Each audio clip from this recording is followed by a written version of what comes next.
Ayan, so ito yung lugar. Ayan. Parang maraming damo na may bulaklak. So kasama ko ngayon si Ate Lucita. Pupunta kami sa isang lugar sa may sapa. Titingnan namin kung maganda ba yung sapa or pwede siyang maliguan sa mga panahon na to kasi parang nakalipas na mga ilang araw na ulan. So Ate Lucita, medyo malayo ba yun? Yung malayo daw. So mag-i-explore talaga tayo. So ito yung nasa paligid. Ayan. So meron kalsada dito pero hindi siya sementado, malubak. Ayan.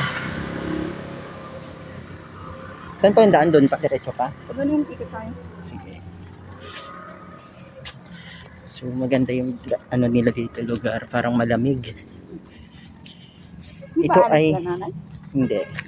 Ito ay bahagi na ng ng kabila ng Cavite, medyo gubat. Gubat lang siya. So sa pagdating sa part na to ay semento na yung kalsada, maganda na yung daanan.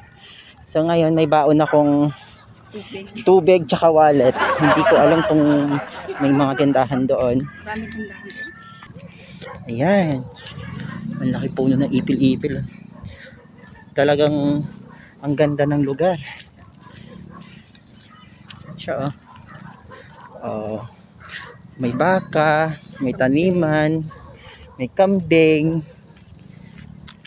Natural ng baboy. Ganda talaga ng paligid. Natural ng Simple lang. Ayan ang laki ng ng baboy baboy yan. Alagaan ng baboy. Kambing. Saka meron pa munting ilog. Naalala ko tuloy sa amin sa probinsya, parang ganito rin. Yan. May ibon. Yan guys, may ibon. Diba? Yung mga ganyang hayop, hindi natin dapat saktan, ulihin. Ay, may kambing. Ay, may baboy. Ayun may baboy guys Ay, may baboy Ay, may baboy. Yan, ating lugar. Ang ganda. Yan, so medyo malayo pa yung lalakarin natin. Naglakad na lang tayo. Medyo tirik din yung araw. Pero makulimlim siya. Na makulimlim, gano'n. Tirik ba yun? Parang di tirik. Ulit na araw, pero makulimlim. Naula na.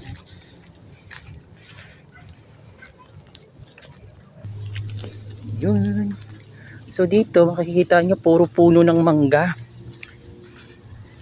Ang ganda ng na to, pwedeng silungan sa baba.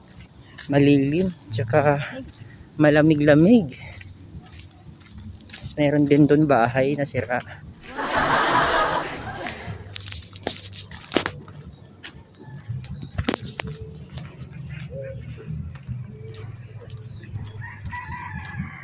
So sa ganitong lugar, mas maganda dito pag ganito yung lugar ay dapat meron kang, kung dito ka nakatira or may bahay ka dun sa dulo, dapat meron kang ditong sasakyan or motor. Kasi malayo yung highway. Saging. Ganda ng lugar doon. Dati mais at Dati pala itong tubuhan. Kaya pala malawak. Ayun guys, ang ganda niya.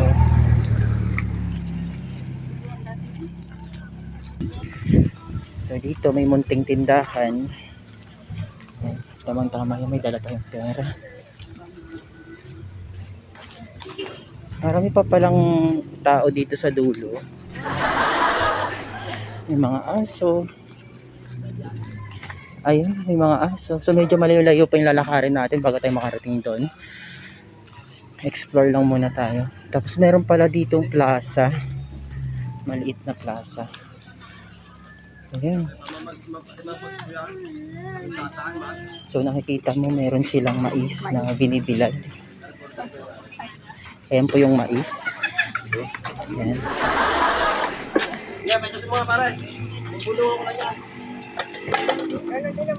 So marami pa pala nakatira dito sa dulo. Akala ko wala.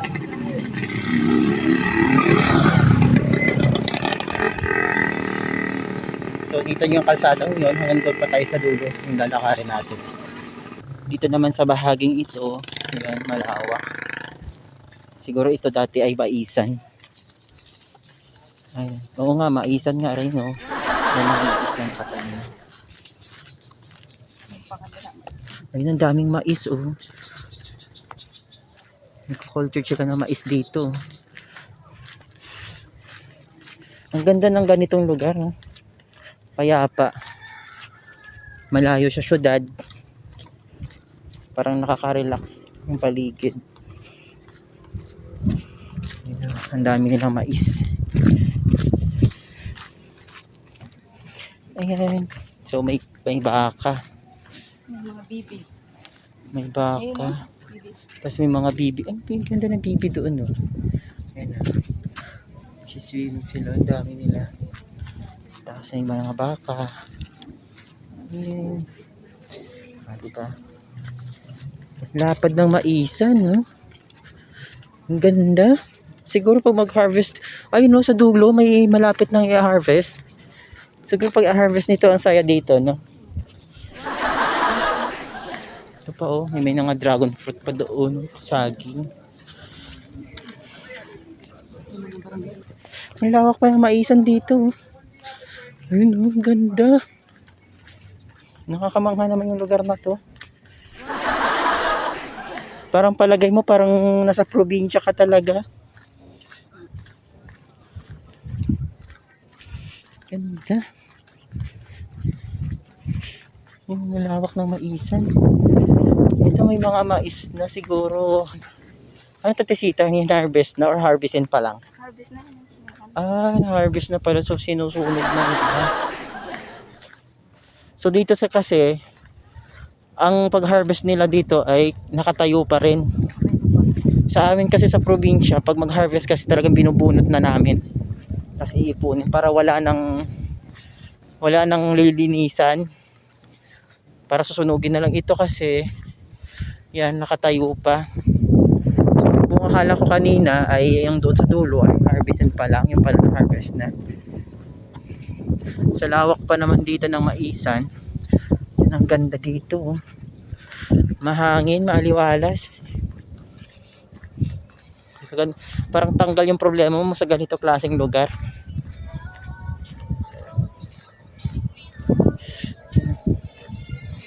Ang layo pa ng lalakarin natin. So hindi ko na-expect na ganito pala kalayo. Akala ko malapit lang. So naglakad ako kasi akala ko malapit lang. Wala kami kahit anong vehicle na dinala. Ay, may sunog na pala, oh. Yun, oh, sinusunog na pala nila. Siguro magtatanim sila ulit, no? Ayun, oh. May umaapoy doon. Yun. Magtatanim pala sila ulit. Yun, ang daming mais. Maisan pala dito.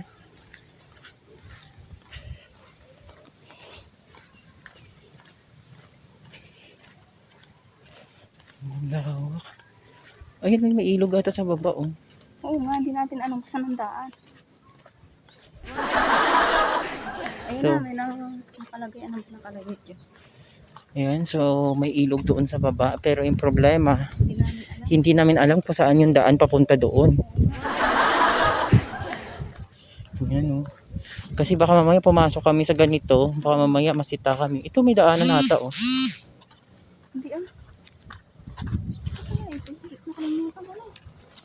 Ito may nakalagay, no trespassing, private property. Ah, bawal na. Bawal na tayo dyan. Hindi bawal doon, dito sa ano. Ah, bawal na Ayun, tayo oh. pumasok. Ang lawak pala guys ng maisan dito, oh. Yan guys, oh, ang lawak ng maisan, oh. Yan, oh, ang ganda. Hanggang doon, oh, may maisan pa doon. Baka doon banda. Hindi yan. Dito, hindi yan. Dito sa kabila. Kalimutan ko na. Diretso. Naligaw na kami. Hindi ko alam. Ito po. Yan. So nagtanong tayo kung saan papuntang ilog. Lumagpas na pala kami. Malayo na yung lagpas namin. Pero kilala ko yung tao.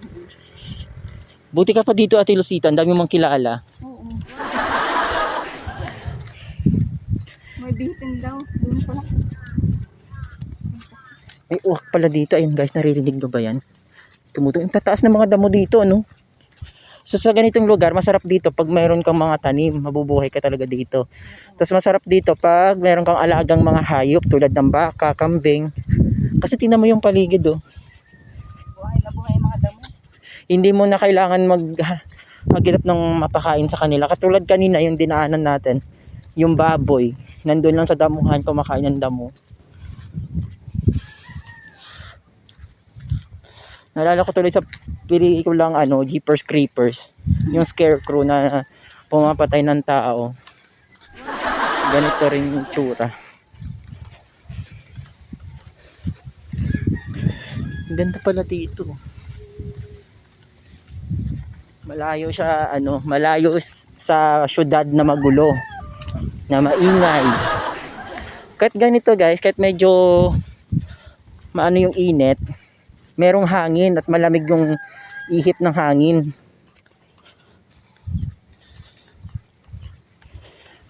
Yan, so meron pala dito mga bahay. Siguro may mga alagang mga yun. May mga alagang hayop.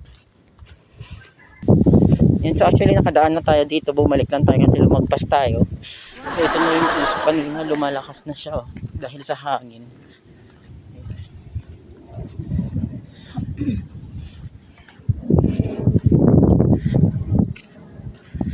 So ang lawak talaga, sobra. Ang ganda. Ang sarap sa mata. Mayroon pang eroplano dun guys.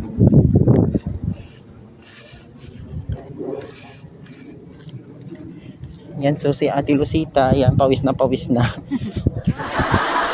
Pero hindi ka naman talaga magsisisi pag ganitong lugar kahit pagod ka pa. Kasi malamig yung ihip ng hangin dito. Yan. Tsaka marami ditong marami kang makikitang hayop. Dumadaan.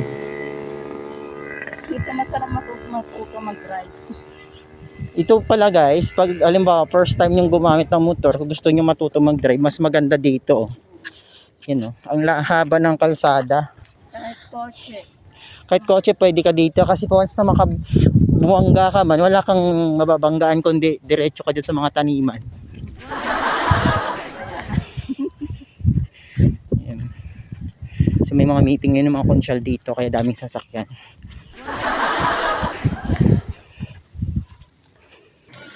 Yan, so ito na kami, dito na yung way. Sana tama na to.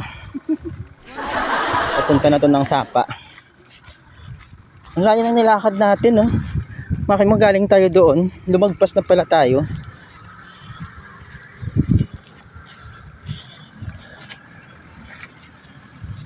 Ayan. So, sana papasukin tayo dyan para may bahay ata. Ang lawak doon. So, meron pa rin tayo madadaan ng puno ng kawayan. Ay, dito pala yung daan. Ayan, so medyo ayun yung ating tour guide.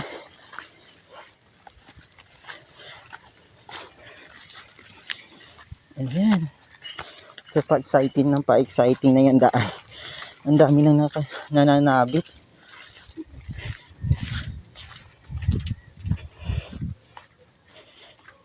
Ayan. Sana maganda yung ilog pagdating natin doon, hindi maputik or dapat may tubig kasi nakaraan doon maputik tapos hindi masyadong matubig.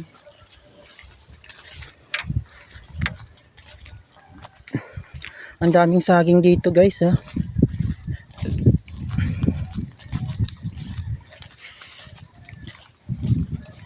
Nakakahinga pero okay lang. Sarap pa rin sa pakiramdam. Ay, ganda ng lugar. Nakakawala ng pagod pag ganito yung itsura ng lugar na pupuntahan mo. Yan, so papasok kami doon sa may yun.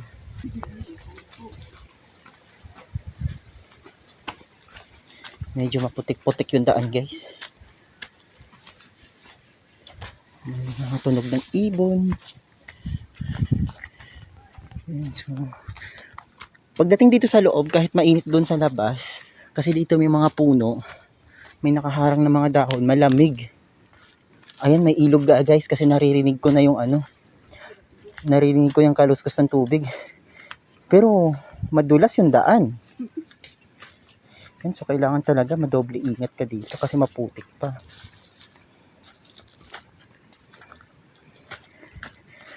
Yan, ito yung totoong adventure. Yan. Maputik yung daan. Tisita, ingat ka. Ako naman, hindi ako makahawak sa mga kasi may bit-bit ako sa kabilang kamay ko. May dala akong tubig. Oops. Oops. Madulas nga pala yung daan dito. Yan.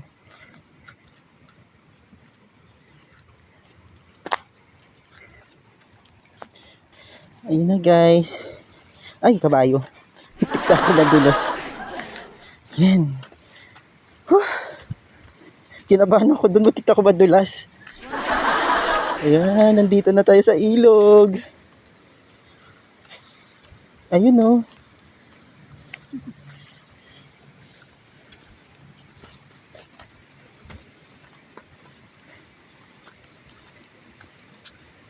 Ano? May maliit na umaagos dito guys, oh. Ayan oh. Oops, sandahan. Ayan. Sige guys, oh.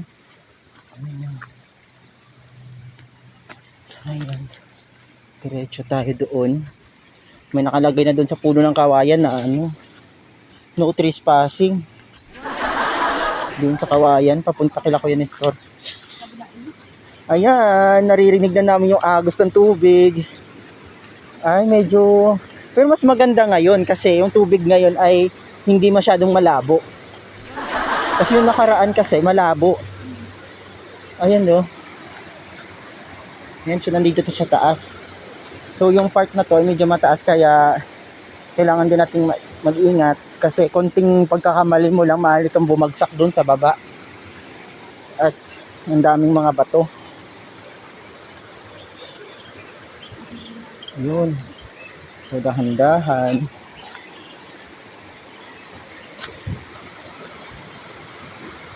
Ayan, nandito na nga tayo.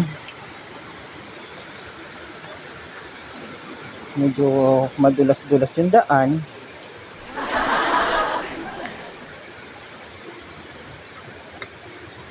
Ayan, nandito na tayo. Ang layo ng nilakad namin kasi nagkaligaw-ligaw pa kami. Ayan, ito yung ilog dito guys. Bali, mababaw siya. Hindi siya malalim.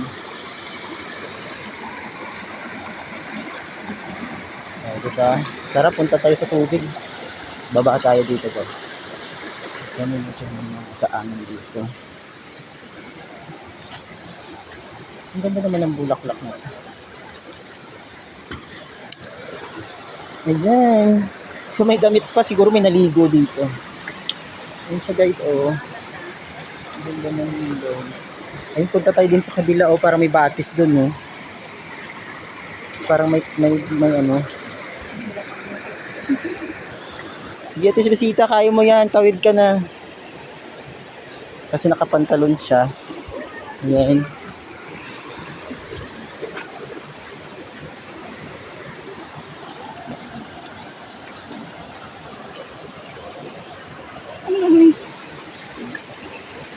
Picturean?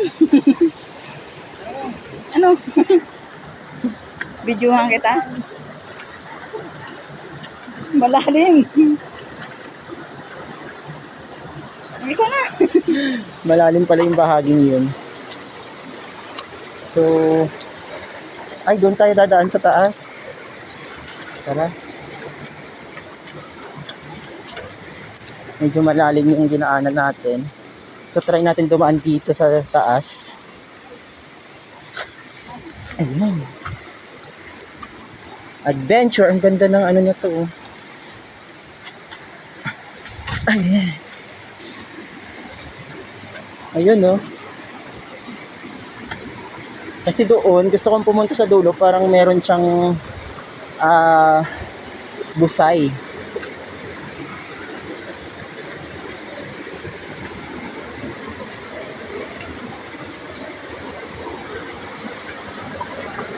Parang maputik na dito, ah. Putik na nga siya, oh.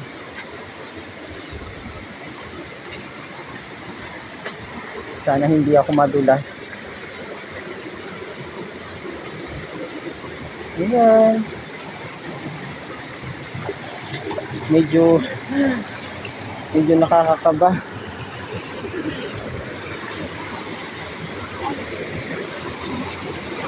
Ayun eh. Ayan. Doon malapit na tayo.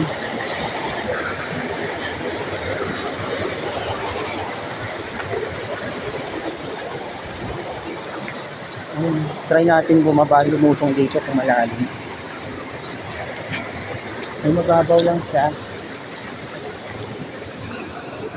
Ganda talaga dito. Pero pag once na ito'y malinis, o hindi ganito yung kulay, masarap maligo dito. At pag ito'y malalim. Ngayon kasi parang mababaw.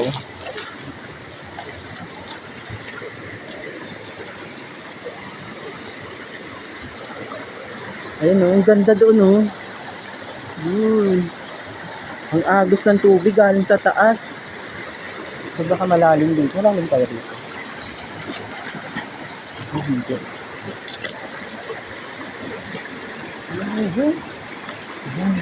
So si Ate Rosita nagubad na ng kanyelas.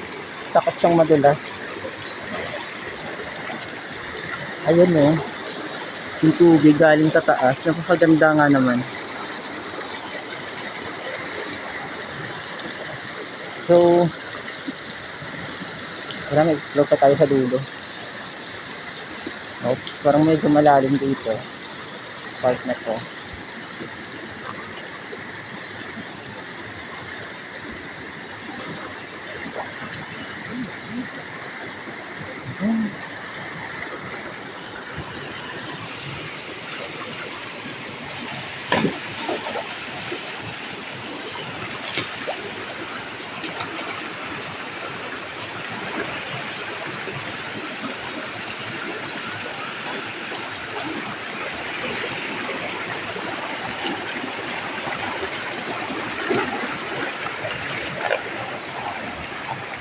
Ayun o.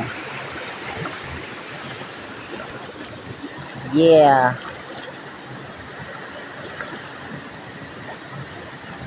Malalim na nga dito guys oh.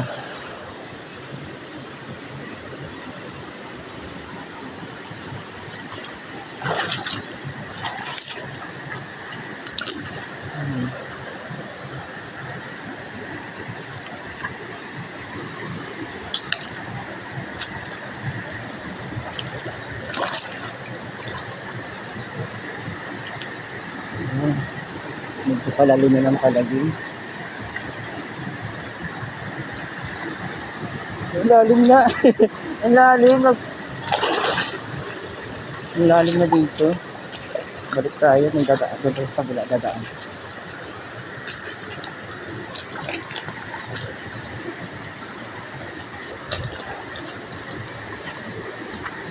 Ayan.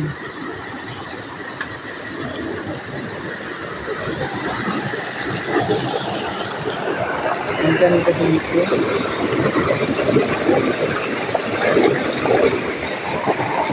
Okay.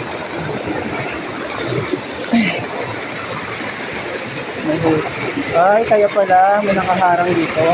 Tanggalin natin ang harang.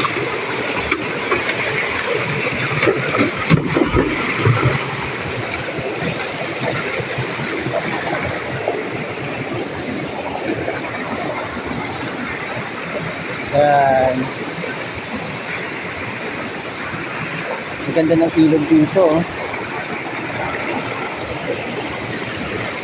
Ngayon si Ate Lucita, naiwan na.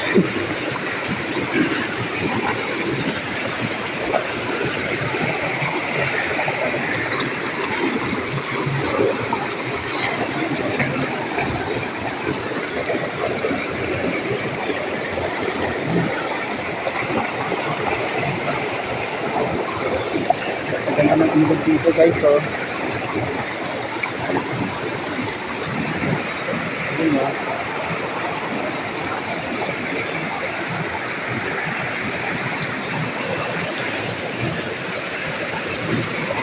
Tara, balik tayo.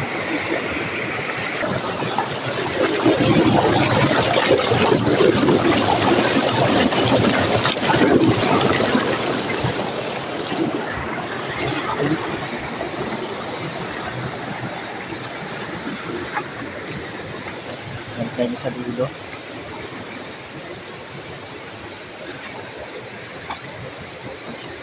Grabe yung adventure natin ngayong araw, ah.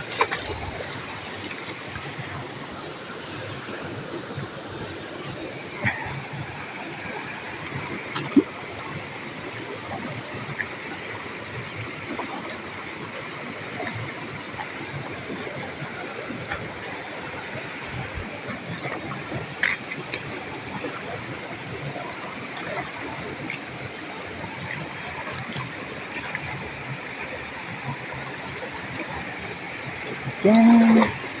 Oh.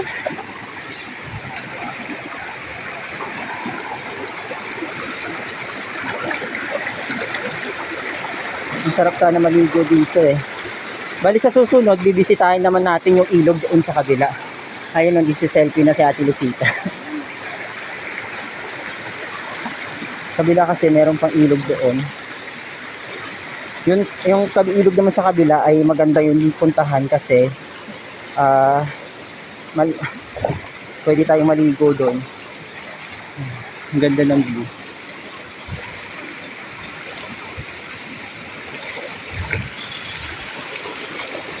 So ayan guys, so maraming salamat sa inyo sa mga nanonood ng mga videos ko. Ayan. So sa susunod, bibisita po tayo dun sa isa sa pinaka magandang ilog dito sa Cavite. Ayan. Medyo napagod ako. Bye bye guys!